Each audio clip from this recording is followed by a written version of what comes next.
Good afternoon. It's the 18th of March 2020, and we probably all are living in a very different world from the world that we had even a short number of days or weeks ago.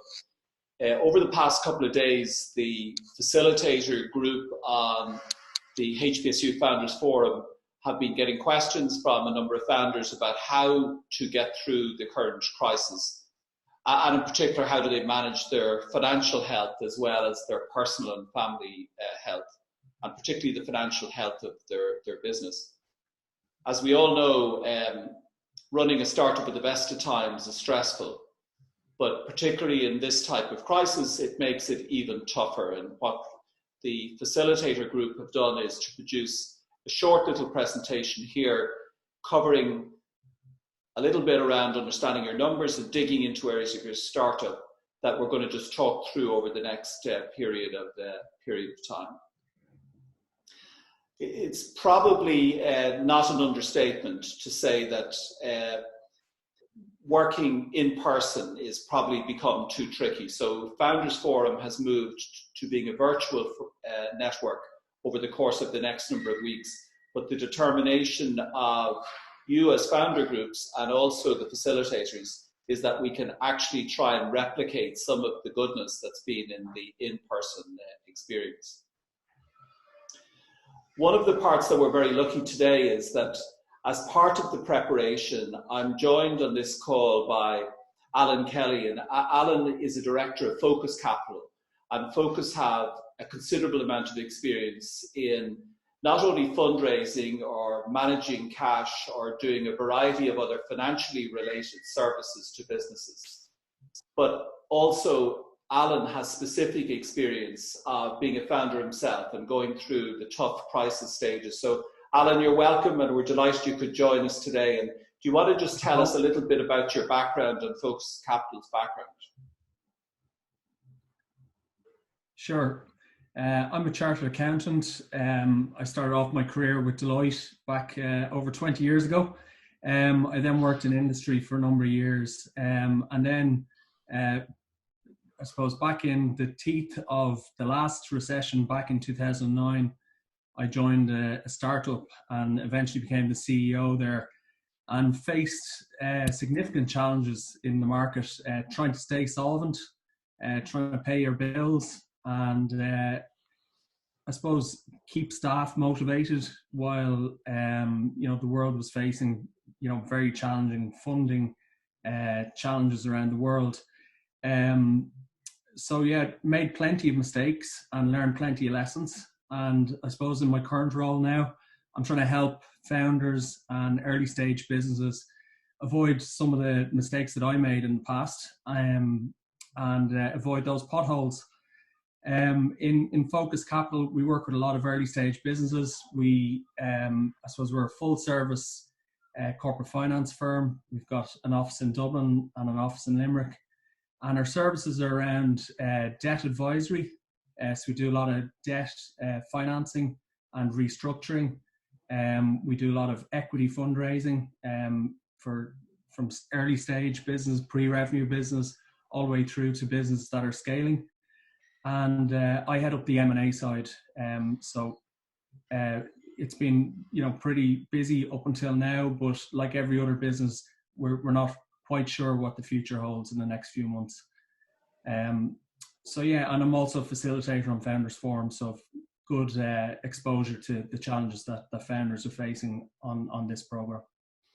Thanks, Alan, and thanks for the great introduction. And I suppose as we walk through the content or the introduction to this session, the first part, I think that all of us, in terms of the preparation for this, felt that any planning should assume that this crisis between the COVID-19 and economic slowdown, that our planning horizons should be at least 12 months. And in a startup, sometimes that's very difficult, but that we should be at least thinking of short, medium, and long-term horizons. And also one of the questions that came up was, communicating clearly to your own team while you're making financial decisions. Everyone is going to be stressed, but it's the core values of the startup and how our financial decisions are aligned with them is going to be very important. Also, keeping and building resilience in yourself as leader, because as Alan referenced there at the beginning, your job as leader, the decisions you make are going to have a really big impact on how you get through this particular crisis. So what we're going to do now is, with Alan's help, we're going to move through a section of this session on understanding your numbers. And we just want to look at understanding your numbers through 3 different lenses: market, product, and people. So starting off with the market lens, and sometimes, Alan, we talk about understanding your numbers, and many of us in the past have been inclined possibly to leave that to the accountant, or the accountant being on top of the numbers. Who do you feel owns responsibility for the numbers in a business? Well, I think it's really important that, especially in this current situation, that the founder has to step up. And, sometimes we avoid, areas of our business that we're not that comfortable with, or we don't enjoy looking at it. And I suppose if you come from a certain background, you mightn't necessarily really want to go there. But unfortunately, in this situation, you have to go there, and you have to just get stuck into the detail. And it really is all about detail, knowing your numbers in detail, completely getting familiar with the financial health of the business. The granularity is the bit that's going to make a big difference here. So in terms of knowing all your numbers, I suppose the focus at the moment needs to be on cash. Cash perseverance is the most important thing. So that means understanding, everything that's coming in and out of the bank account, logging in on a daily basis into your banking online system, knowing what direct debits are due out, knowing what cash is coming in, and just being all over the numbers and being able to have a detailed forecast as to what your bank balance is going to be over the next few weeks. And Adam, what do you feel about, like, for many early stage businesses, they will be doing business with a set of relationships, people who are, if you like, prospects or customers who they've an early stage relationship with, and also suppliers. But sometimes it can be very difficult to balance the need to collect cash or to mind cash and the need to keep relationships. And there can often be a tension between those two for the founder. How do I manage my cash without upsetting people? So how do you balance and reconcile that? Well, I think first of all, what's different about this crisis is that everyone is in it. So there's certainly more understanding. Whereas I think the last time it sort of hit certain sectors first, and then there was a sort of delayed effect. Other sectors, like say financial services, probably the first to hit, and then it eventually filters through. In this case, everyone is impacted. So I think there's an understanding from both customers and suppliers that this issue it's global and it's impacting all business. So I think communication is the most important thing. And I think that you shouldn't be shy about looking for visibility with, on when payments will be made by your customers. So it's really important to pick up the phone and have that chat and have that human interaction. And, they'll understand that what you're trying to do is plan for your own business and protect your own business. So I think you always have to be mindful of not damaging long-term relationships, because hopefully this crisis will pass, and it will pass. So you need to behave, I suppose, with respect and, keep to your core values, but at the same time, try and get clarity on when you're going to get paid. Thanks, Alan. That sounds like really good advice. And what we might do now is just kind of deepen the conversation a little bit by digging into 3 different areas of a startup. In a sense, looking maybe first a little bit at market and customers, then looking at product or service, and then looking at people. So let's look at market and customers first. And I suppose, in a sense, from the beginning, most startups, whether they're about value proposition or messaging, it comes down to sales. And a lot of startups had sales pipelines 4 weeks ago, 6 weeks ago, even 2 weeks ago. And when they look at their sales pipelines today, obviously there's a set of different dynamics going on.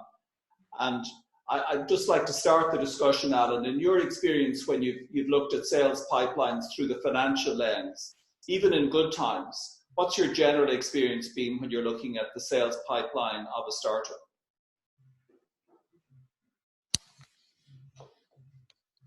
So I think it's really important that you build sensitivity into it, because even in the normal state of affairs, things happen in business that cause delays.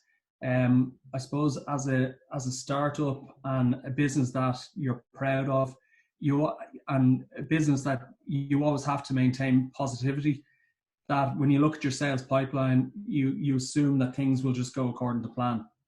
But often what happens is when you map the buying journey from the supplier or from the customer, they will probably see it differently.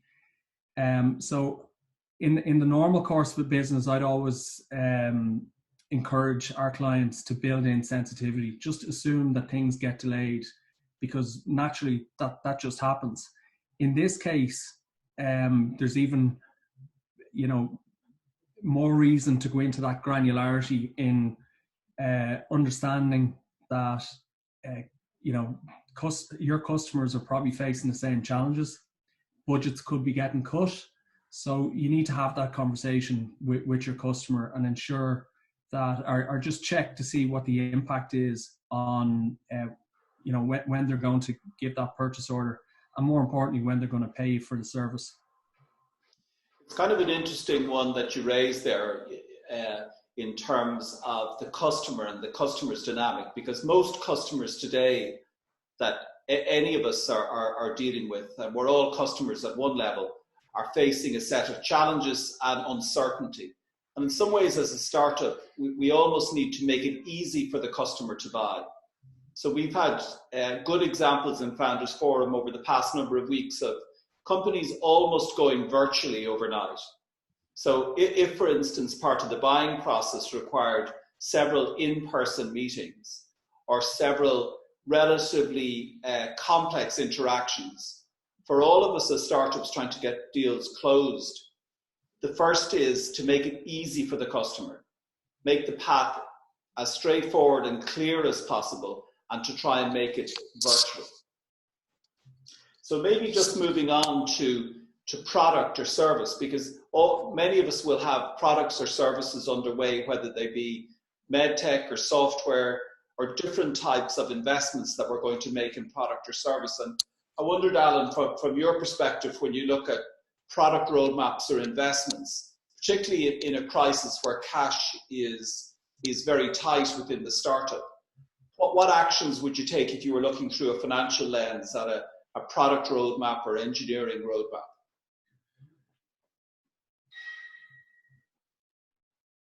So I think the first thing to look at is do a really cold assessment as to what's essential and what's not essential. So often, engineers will look to, make the product perfect or add some enhancement to the product. And, founders will want to go down that route. But I think it's really important that you completely look at what is essential to your product and what is not essential. And anything that's not essential at this point has to be deferred and just pushed out, just in the interest of preserving cash. And like you and I have been through this conversation over recent weeks with a number of founders. How easy is it for founders to take that decision? Because you often have a fantastic tech team or engineering team, and you're faced with this very difficult decision about cutting back roadmaps or cutting back investments. What's the founder's dilemma here, and how do most founders react to the idea of having to cut back dramatically on their team? Is there kind of an inclination to defer it, and what's the impact of deferring that?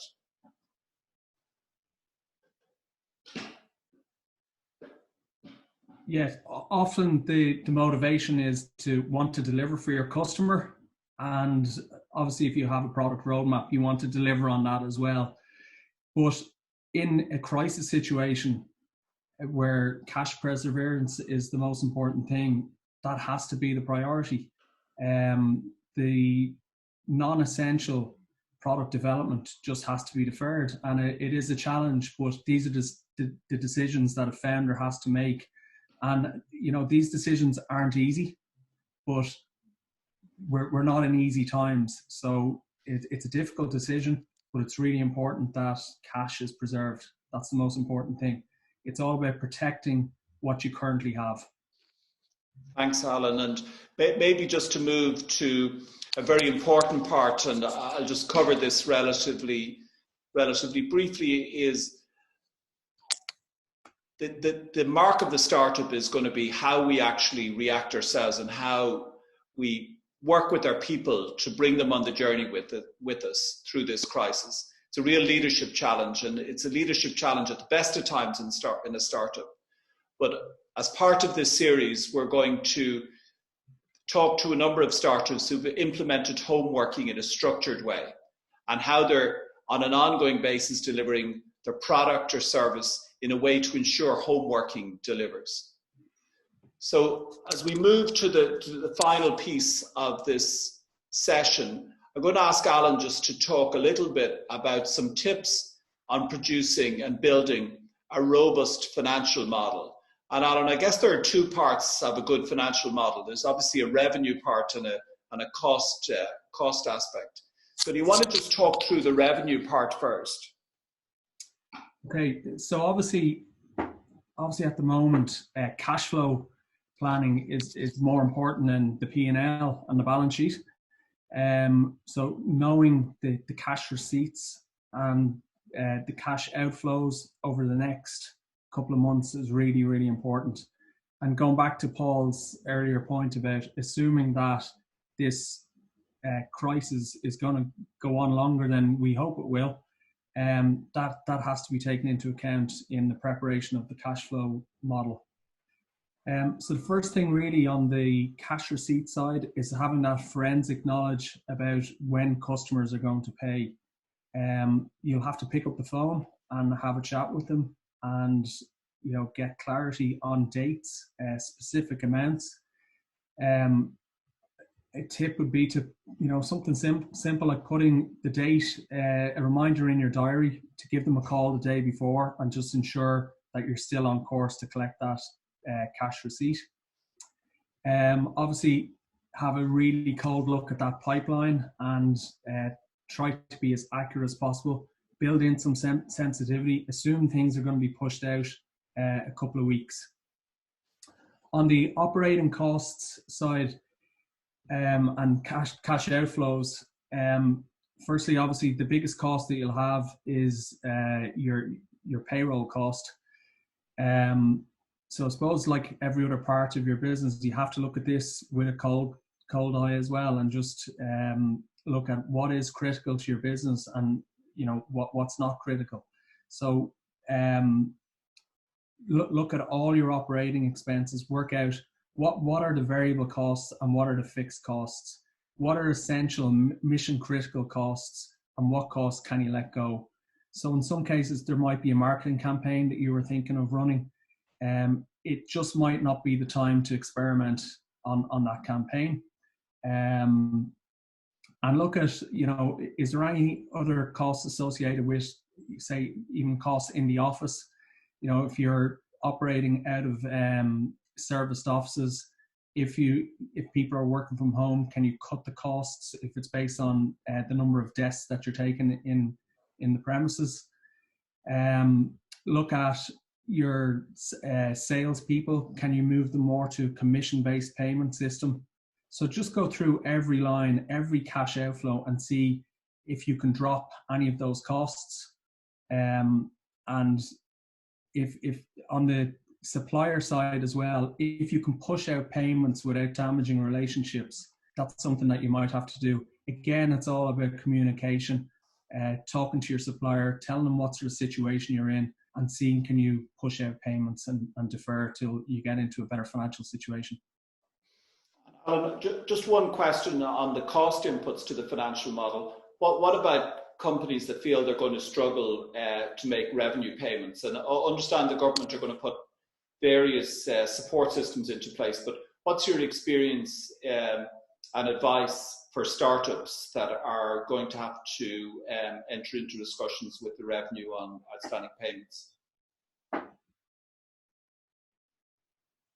Yeah, for the moment, revenue have asked that all companies keep the returns up to date, but that there will be no interest or penalties on late payments. We're not sure how long that will last for, but in my experience, we'd always say that if there's an issue with revenue payments, that the best thing to do is to engage with them and to have the conversation. Don't ignore it, because it's one of those payments that just, they have to be made. So in the ordinary course, when things get back to a normalized situation, if you're running into issues with revenue, get in contact with them. And if you need to, you can enter into a repayment schedule. I suppose the important thing when you are in a repayment schedule with revenue is that the current taxes, while you're in that repayment deferred phase, you must keep your current taxes up to date, and you must keep to that payment schedule. Otherwise, they can put an attachment on your account, which is something that you want to avoid, because revenue would effectively have control of your bank account. So the most important thing is communication, and if you get into a payment plan, that you stick with the terms of that payment plan. Thanks, Alan. And maybe just to move towards wrap up on this situation, some great messages there from Alan. I guess the overriding message is going through things forensically, making sure that you bring your team along with you so that you have a model, or a robust model, that is clear enough to get through the crisis, but also support any investor or bank discussions. And also remember that the golden rule of survival is more cash is better than less cash. Cash today is less risky than cash tomorrow. And don't run out of cash. Now, we know that we've gone over quite a few points here. So as part of this webinar, we've produced a short financial checklist which covers all of the points in the webinar. And also we'd encourage you to actually have a look at the Enterprise Ireland website. The website link is at the end of the slide deck, which highlights and shows Enterprise Ireland supports that are for startups going through this period. So once again, thank you very much to Alan Kelly and Focus Capital for an excellent series of insights. And thank you for joining, and look forward to hear how you're getting on in your founder groups. And in particular, thank you to the facilitators who provided all